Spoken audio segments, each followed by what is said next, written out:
ठीक है, कौन सी ऐसी शक्तियां थीं जिन्होंने भारत के अंदर अनरेस्ट पैदा करने का कोई मौका नहीं छोड़ा, और आज भारतीयों के मन में यह संदेह है कि चुनाव के परिणाम के समय भी कहीं ये कौन सी अज्ञात शक्तियां हैं जिनके द्वारा जाने में या अनजाने में ये लोग संचालित होते हुए नजर आ रहे हैं।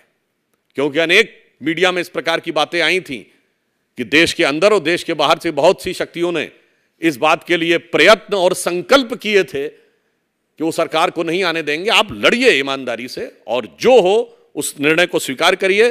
तो मैं सिर्फ ये कहूंगा, अभी जो फिलहाल एग्जिट पोल के जो रिजल्ट्स आए हैं, हम लोग बचपन में कांग्रेस एक नारा देती थी कि सारे भारत से नाता है और सरकार चलाना आता है। अब जनता ने बता दिया कि सरकार चलाना किसे आता है और सारे भारत से नाता भी टूट गया।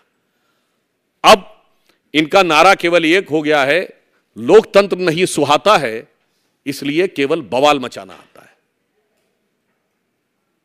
तो मैं अंत में सिर्फ ये कहना चाहूंगा कि कांग्रेस पार्टी जवाब दे कि आप लगातार अनेक राज्यों में चुनाव हारे हैं, अनेक राज्यों में चुनाव जीते हैं। चुनावी प्रक्रिया और लोकतंत्र के ऊपर आघात भारत का कोई भी भारतवासी स्वीकार करने को तैयार नहीं है। चुनाव की हार जीत के लिए आप परिपक्व विपक्ष की भूमिका कैसे निभाई जानी चाहिए हमसे सीखिए।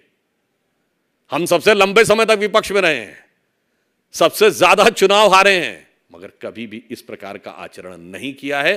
तो अब साबित हो गया ना कांग्रेस को सरकार चलाना आता है, ना विपक्ष की भूमिका निभाना।